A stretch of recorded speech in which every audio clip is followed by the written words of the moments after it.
Dear students of class 12th, Assalamu alaikum wa rahmatullahi wa barakatuhu.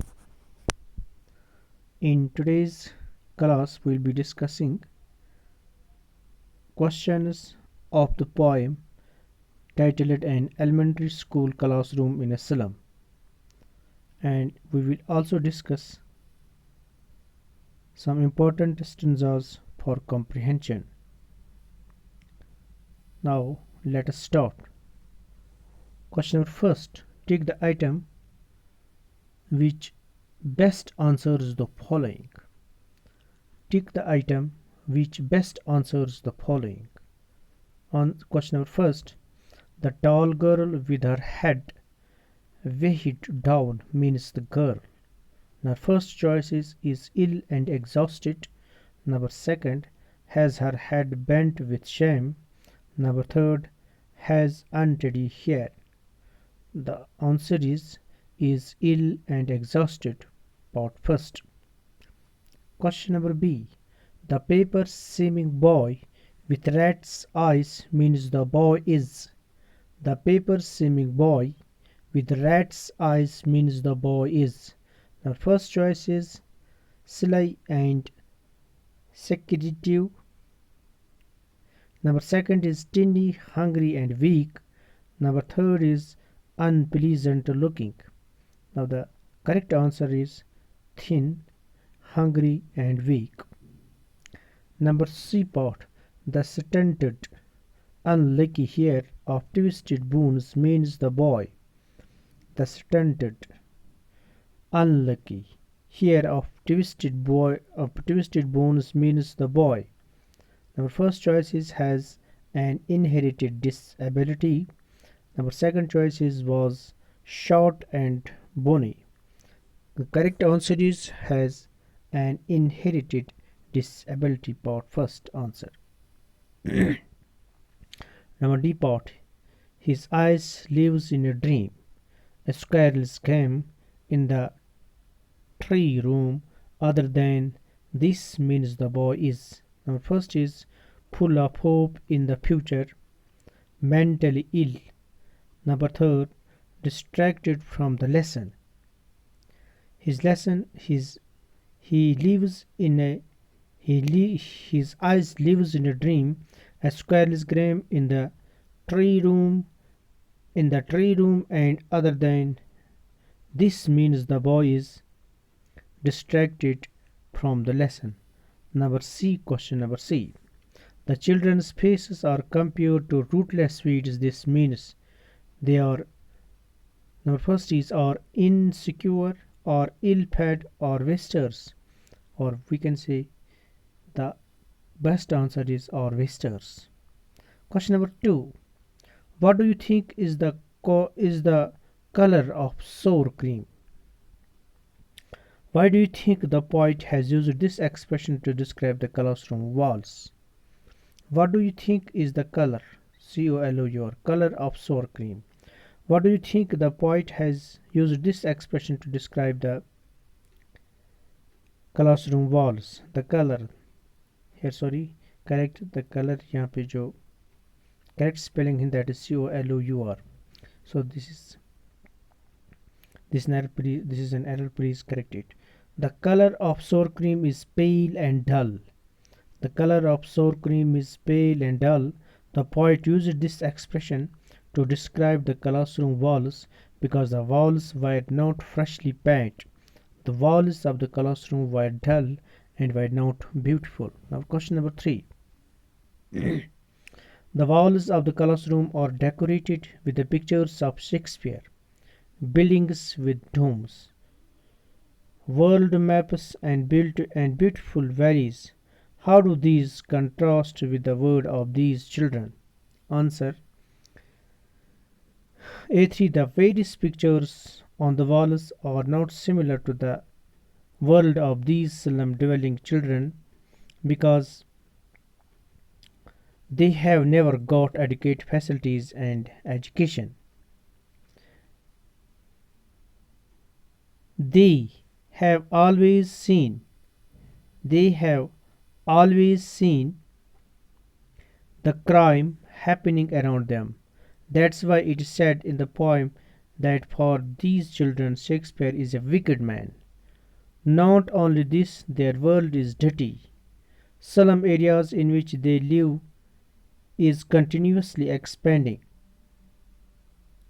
Hence the world jumps, hence the world maps will never show slums and the beautiful valley which is never seen and is out of the reach of such children are in total contrast what they see as their world.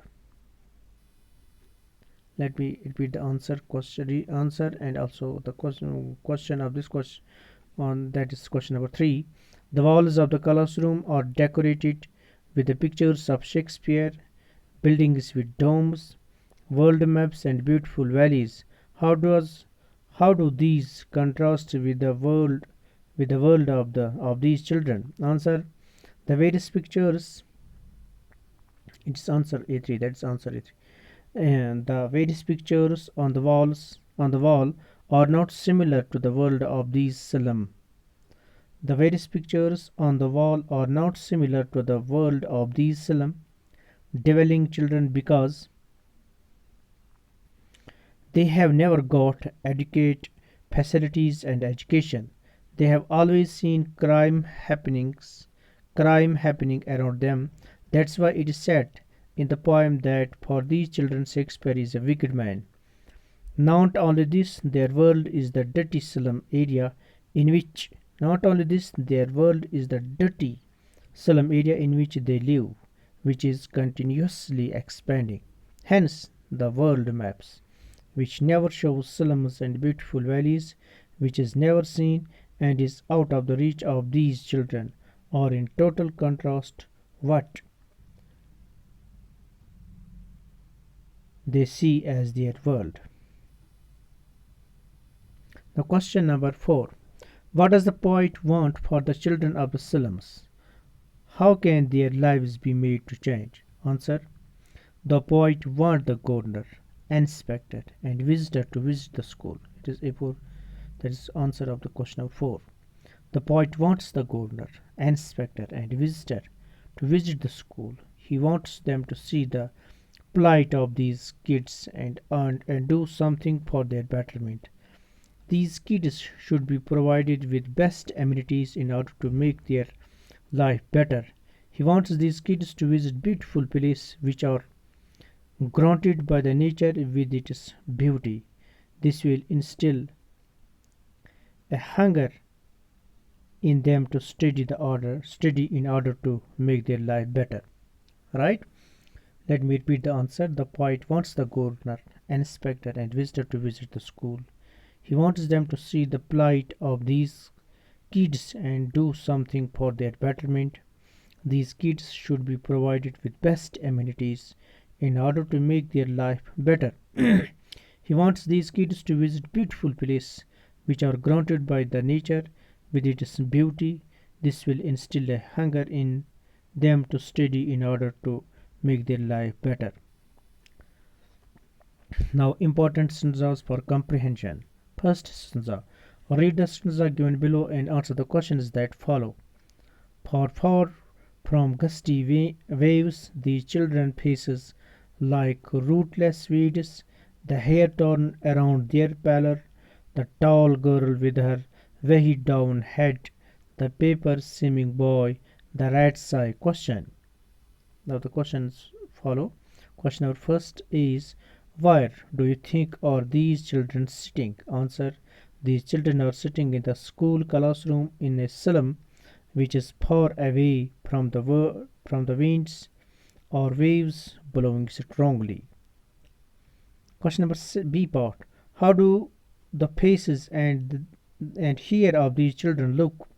Answer: the faces of these children look pale. Their uncombed and unkept hair look like rootless wild plants. C part: why is the head of the tall girl weighed down?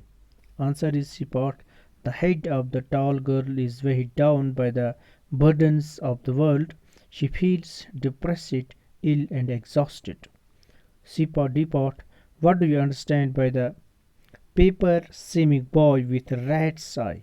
Answer is, it means that the boy is exceptionally thin, weak, and hungry. Number second stanza. Dash dash stunted, unlucky here of twisted bones, reciting a father's gnawing disease, his lesson from his desk, at back of the dim class, one unnoted, sweet and young, his eyes live in a dream of squirrel's game in the tree room other than this. Answer. Question is, who is the unlucky here and what will he inherit? Answer. The lean and thin boy having rat's eyes and a stunted growth is the unlucky heir. He will inherit twisted bones from his father. Question number second B. What is the stunted boy reciting? What is the stunted boy reciting? Answer is, he is reciting a lesson from his desk. He is enumerating systematically how his father developed the naughty disease. Seaport. Who is sitting at the back of the dim class? Answer. A sweet boy. A sweet young boy sits at back of this dim class. He sits here unnoticed. Now depart. His eyes live in a dream. What dream does he have? Answer. The boy seems hopeful. He dreams of a better time. It is depart. His eyes lives in a dream. What dream does he have? Answer is, the boy seems hopeful. He dreams of a better time, outdoor games, of a squirrel's game, of a room made inside the stem of a tree. Dreams of many things. He dreams of many things other than this dim and unpleasant classroom has such a green field open seas. Now third is on sour cream walls, Donation Shakespeare's head, cloudless at dawn, civilized dome riding all cities, ballad flowery, tireless valley, open-handed map. Now answer the following questions. What is the color of the classroom walls? What does this color suggest? Answer. The color of the classroom wall is sour or of white. This color suggests the decaying aspect and pathetic condition of the lives of the children in a slum school. Now the B part is, what do these classroom walls have? Answer is, the walls of the classroom have picture of Shakespeare, buildings with domes, world maps and beautiful valleys. Now our C part. Which two worlds does the poet hint at? How is the contrast between the two worlds presented?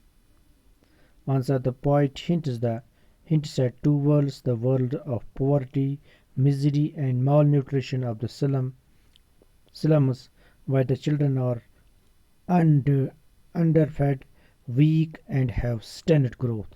The other world is of progress and prosperity, peopled by the rich and powerful. The pictures on the wall suggest happiness, richness, well-being and beauty are in stark contrast to the dim and dull slums. Now the D part is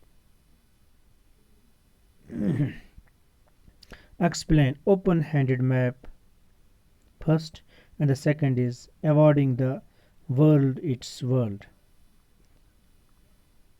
Open-handed map suggests number first A part.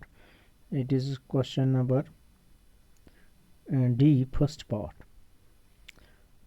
That is first part is open-handed map suggests the map of the world drawn at will by power people oblique dictators like Hitler. And the second hand, awarding the world its world, that suggests how the conquerors and dictators award and divide the world according to their whims. This world is the world of the rich and important people. Now the fourth stanza, that is, that's and yet for these children, these windows, not this map, their world, while their futures painted with a fog and narrow steel, seal it up with a lead sky, far from rivers, capes, and stars of words. Number question. This question has been asked in All India 2014. What are the children referred to here? These children are referred to here who study in an elementary school classroom. Number B part is which is their world? Now the answer is the world is limited to the window of the classroom. They are confined only within the narrow streets of the slum, far away from the open sky and rivers. Their view is full of despair and despondency. The life of the children seems to be bleak. Now the deeper C part is how is their life different from other children? It is C part. What is the future of these children? Now this is D part.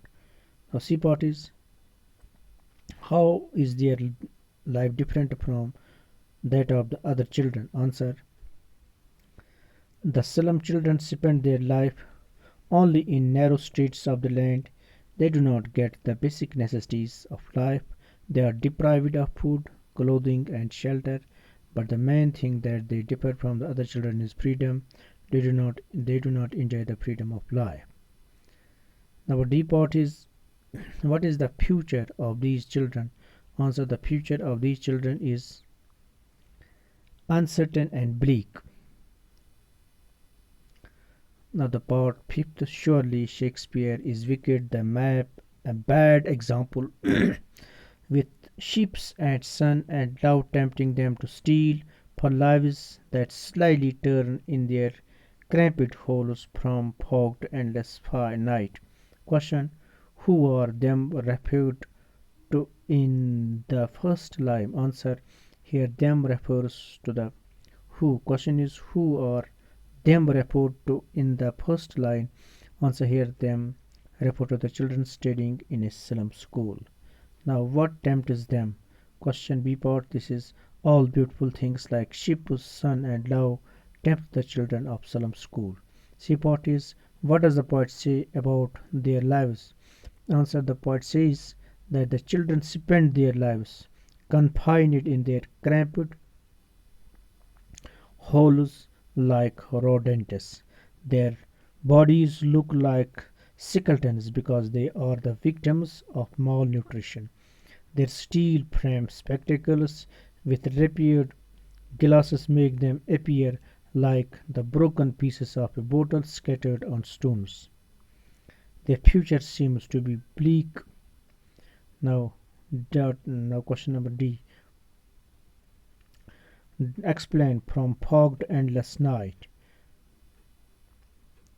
Its answer is the future is foggy or uncertain. The only certainty in their lives is the endless night of their death. In other words, their birth, life, and death are all enveloped by darkness. Thank you very much.